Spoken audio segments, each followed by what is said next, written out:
Yo, what is going on, you guys? So today I'm bringing guys a brand new baseball card video. Today we are back with our baseball analyst Wesley. And as you guys know, 2023 Bowman Chrome baseball recently released around a month and a half ago. And there's been a lot of hype around the prospects whose cards have come out. There's a lot of opportunities. There's a lot of room for downside and a lot of room for upside. So we're going to be in this video breaking down some opportunities that we see with 2023 Bowman Chrome, some prospects, 5 prospects that we believe are going to be great investments down the line. So why don't you take it from here, Wesley? Thanks for joining us on the channel again. Who's the first player that you believe is going to be a good investment down the line? Number one is Salas, and he's the catcher for the Padres. And the thing is, he is going to be a gamble prospect. It's pure gamble because he's already the number 5 overall prospect because he did the impossible.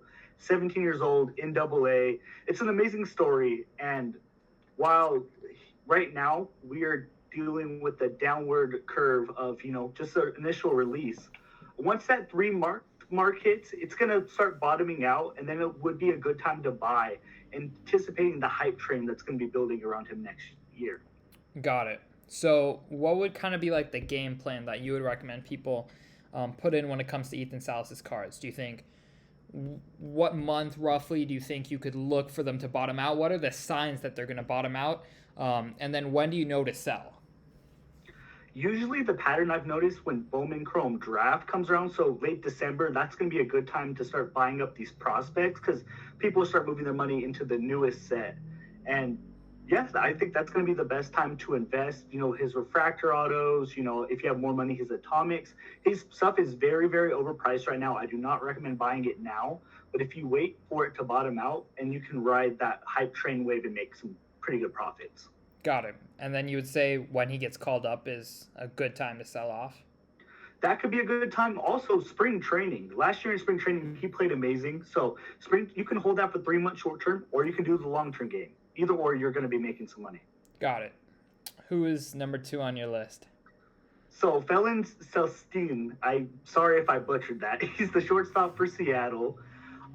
He was the number 2 international prospect, and he has so much hype around him. The only problem is he was injured all last year, so we didn't get to see him play. So next year is going to be his first real year in Dominican League, and get a real shot. So we don't know too much around him, but just because he was number 2 overall, there's just so much hype built around him. So again, around December, we're going to see it bottom out, and it could be a good long-term investment, honestly, for the former number 2 overall international prospect. Got it. Yeah, I mean, we've seen that across sports, honestly. After an injured season, some guy who really comes to mind, fresh off the top of my head with my basketball mind, is going to be Chet Holmgren. Yeah. He had a lot of hype. He got injured. His hype totally died down. And then off season, his hype totally picked back up. And he was one of the hottest players heading into this season because it's his true rookie year. And all of the rookies, I guess, for basketball coming into this year, they don't have Prism cards yet and actual releases. So he's kind of like the rookie that you got to invest in. But without further ado, why don't you hop right into the 3rd player on your list? So number 3 is another shortstop. It's Jarreth Vargas for the Dodgers. He played this year, the Dominican Summer League, hit 328, and honestly, he's going to be one of the better 5-tool prospects. He's really good all across the board, and honestly, it's going to be obviously 3-4 years till he's actually called up, but he's going to be a good corner piece for the Dodgers for years to come once he finally gets up there. Got it. Without further ado, why don't you hit us with number 4 on your list? So number 4, I feel like he was really overshadowed this year, Sebastian Walcott for the Texas Rangers, and obviously the Rangers are in the World Series right now, and if they can add him in the outfield in a few years, it's going to be amazing. So the reason why I think he got overshadowed, obviously Salas got to Double-A. A lot of people don't know he's already in the top 100 too. He also got to high A just in his first year at 17 years old. So he's probably going to be one of my favorite people to invest in at the right time, but there is no auto cards yet, so beware of that. His regular cards are a little inflated currently. Got it.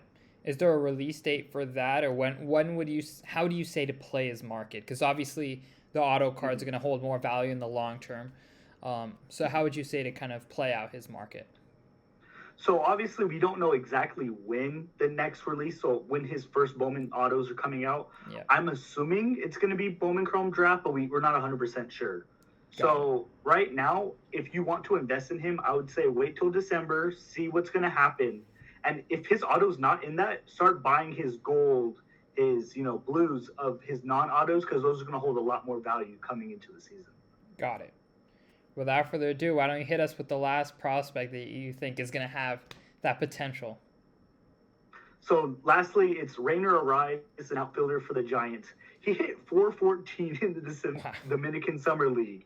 Yeah, he's very athletic, probably the most athletically gifted player in the draft from the international draft.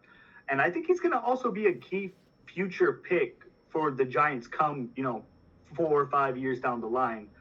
And again, so his autos, I think not right now is a good time, but come, December, it could be a good time to hold long term. You could try dumping at spring training, but I think for Yainer, it's going to be more very long term than that.